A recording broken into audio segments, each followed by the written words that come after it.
Assalamualaikum warahmatullahi wabarakatuh.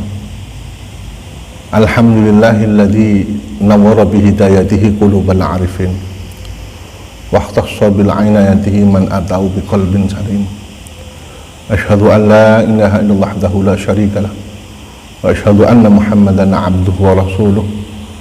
Allahumma shalli wa sallim wa barik ala sayyidina Muhammad wa ala alihi wa sahbihi wa barik wa sallim ajmain, amma ba'd. Kaum muslimin yang dimuliakan Allah Subhanahu wa ta'ala, untuk pertemuan kedua ini saya akan menjelaskan hadis yang berkaitan dengan dasar-dasar berdirinya Nahdlatul Ulama. Artinya apa? Memahami Nahdlatul Ulama tidak cukup hanya satu sisi hadis, tapi kemudian kelengkapan hadis yang 40 harus kita pahami. Ketepatannya kita membahas hadis yang kedua. Hadis yang diriwayatkan oleh Imam Tabrani berbunyi, la tabqau 'ala din idza waliyahu ahluhu. Jangan menangis pada agama ketika agama itu dipegang orang ahlinya.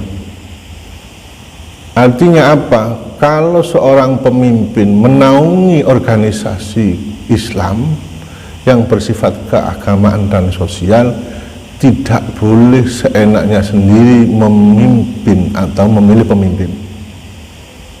Ya, Hasyim mengatakan bahwa hadis ini sebagai kekuatan awal pemimpin, terutama di NU itu rois amnya, itu harus ulama yang kapasitasnya bisa dipertanggungjawabkan.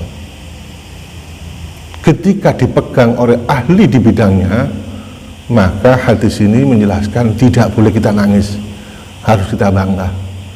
Sebab apa? Rel-rel yang ada, seorang ulama sudah pakem, dia memahami Al-Quran, dia memahami hadis dan lain sebagainya. Terutama dasar-dasar yang ada di Nahdlatul Ulama itu adalah qiyas, ijma, itu bisa dipegang. Segala memutuskan apapun biasanya tidak lepas dengan ijma, qiyas, juga tidak lepas dasar utamanya Al-Quran, hadis. Ini yang dipegang. Sehingga apa? Rumusan para ulama, terutama Nahdlatul Ulama, melangkah itu tidak main-main, tidak main-main. Kita contohkan tentang masalah mengapa kemudian Presiden yang pertama Soekarno itu diberi label pemimpin Dharurat Bisyaukah, bukan pemimpin yang sesuai kapasitas Islam, dikarenakan tidak bisa kita lepas adanya itu, maka harus kita sikapi, tidak kemudian kita berontak dengan adanya pemimpin. Jadi presiden pertama itu adalah waliul amri, pemimpin negara, tetapi di situ bersifat darurat. Apa? Background Presiden Soekarno tidak memenuhi syarat untuk memimpin suatu negara yang berkaitan dengan Islam. Oleh karena itu dilabeli darurat. Ini sebagai dasar awal. Artinya apa? Kenyataan di lapangan itu kita sepahami, bukan kemudian kita tentang. Nah, dasar utamanya adalah Nahdlatul Ulama, kita pilih pemimpin, terutama berkaitan dengan siapa roisnya. Ini sangat-sangat dominan. Sebab rois itu mengarahkan kebijakan mulai atas sampai ke bawah, mengarahkan organisasi, bagaimana organisasi berkembang, tetapi kemudian tidak luar jalur. Artinya apa? Seumpama kemudian ada pemimpin di situ ahli di bidang agama, maka tidak usah nangis. Sebab itu jalurnya. Ada suatu penjelasan di kitab Nasha'il Ibad. Ketika pemimpinnya itu baik, walaupun masyarakat jelek, maka kebijakan pemimpin itu pada akhirnya mengarahkan mereka supaya sesuai jalur agama, sesuai pada kebenaran. Tapi terbalik, masyarakat baik, tapi pemimpinnya tidak sesuai dengan kapasitas keagamaannya, maka persoalan. Sebab kebijakan seorang pemimpin akan mempengaruhi pada rakyatnya. Itu penjelasan di kitab Nasha'il Ibad. Nah, kemudian wabqau 'ala din idza waliyahu ghairuhu, dan nangislah sampean semua selaku orang Islam ketika agama itu dipimpin oleh orang yang bukan ahlinya. Sebab apa? Ketika agama dipimpin bukan orang ahlinya, maka kebenaran agama akan hancur. Dasar utamanya karena apa? Akal yang didahulukan, bukan kemudian pemahaman agama yang benar lewat para sahabat, lewat para Rasulullah sebagai tolak ukur bahwa kebenaran seperti apa. Artinya apa? Memahami agama tidak bisa kemudian parsial secara pribadi, tetapi harus punya sanad. Menurut sahabat bagaimana, kemudian tabiin bagaimana, tabiin bagaimana, para ulama bagaimana. Sehingga apa? Pemahaman agama itu sudah clear sesuai dengan kehendak Rasul Sallallahu Alaihi Wasallam. Bahkan pernah pada zamannya Rasul itu mengatakan, ketika kamu tidak menemukan di Al-Quran hadis, bagaimana sikapnya? Saya berusaha, kata sahabat, saya berusaha semaksimal mungkin menggunakan akal, tapi tidak lepas dengan pokok-pokok pemikiran Al-Quran hadis. Itu yang pernah terjadi. Artinya begini, tidak bisa kita paksakan kemudian tanpa adanya kias, tanpa adanya ijma para ulama. Sebab bisa terjadi pemahaman kita terbatas, maka hal itu munculnya kias, munculnya apa? Pemahaman agama yang bias. Kita contohkan, di hadis itu ada penjelasan masalah khomer. Khomer itu dari apa? Khomer itu dari anggur. Maka inti khomer itu dilarang karena memabukkan. Otomatis pendapat para ulama sepakat sesuatu yang memabukkan itu adalah diharamkan. Itu kias sebenarnya. Seperti ada arak yang bukan dari khomer, ada kecubung yang bukan dari khomer dan sebagainya. Tapi satu sisi ketika dimanfaatkan itu memabukkan, ini bahaya. Nah, kebijakan pemahaman yang agama itu adalah hanya orang ahli di bidangnya yang akan memutuskan dengan secara kebenaran. Tapi menjadi persoalan besar ketika agama dipimpin orang yang bukan ahlinya, maka agama akan hancur, masyarakat akan hancur, tidak sesuai dengan jalur yang dikehendaki Allah Subhanahu wa taala. Bagaimanapun bahwa setiap orang itu adalah punya naungan, punya tanggung jawab. Nah, tanggung jawab inilah yang harus kita bertanggungjawabkan. Tentang masalah agama harus ada takdimul amruddin.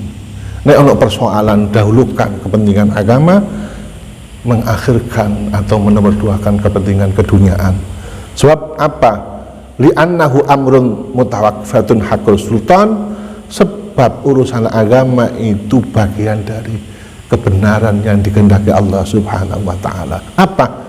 Li'ilahi kalimatillah, untuk mendirikan, untuk membesarkan agama Allah, untuk menguatkan agama Allah, untuk menjunjung agama Allah. Wa kafal syari, mencegah kejelekan, mencegah fitnah, dan mengakhirkan kepentingan pribadi.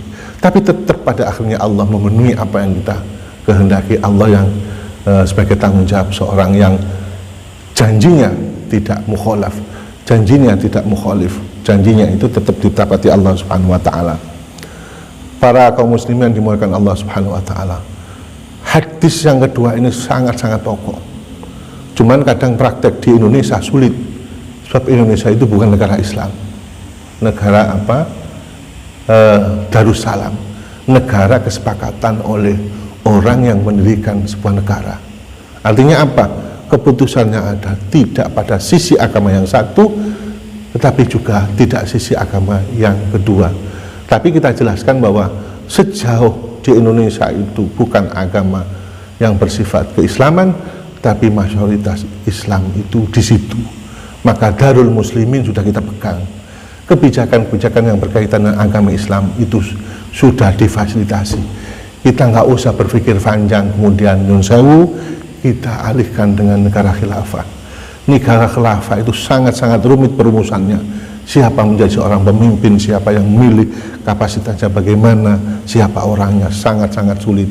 Sehingga khilafah menurut para ulama sudah habis di khilafah Turki, khilafah Islamiyah Turki. Lah kita harus menghadapi semua persoalan yang ada di Indonesia ini disesuaikan dengan kondisi Indonesia dan urusan para ulama yang disesuaikan dengan Al-Quran hadis. Ini yang paling penting. Tanpa keputusan para ulama, rumusan para ulama, negara kita akan hancur. Contoh, ketika agresi kedua yang dilakukan oleh orang yang negara-negara orientalis, negara-negara yang mau menjajah, keputusannya Hasim mengatakan berhubung di Indonesia sudah merdeka, maka kewajiban Islam itu adalah menentang mereka yang masuk di Indonesia. Bahkan sebagian organisasi yang lain mengatakan nggak usah kita menentang mereka, sebab apa? Kemampuan kita terbatas. Tapi Hasyim mengatakan ketika dia masuk di wilayah kita, tanggung jawab kita adalah untuk menyingkirkan mereka. Akhirnya apa? Sudah tercetus jihad. Ya, jihad ini Mbah Hasyim. Rumusan Mbah Hasyim ini semua dengan istikharah, semua dengan pandangan Al-Quran, semua dengan waras, bukan kemudian hanya logika. Kalaupun logika pada akhirnya kita akan hangus dengan keadaan yang tidak sesuai dengan syariat Allah Subhanahu wa Ta'ala. Saya kira pertemuan kedua ini sangat cukup, mudah-mudahan bermanfaat bagi kita. Al-Khulam, wabillahi taufiq. Wassalamualaikum warahmatullahi wabarakatuh.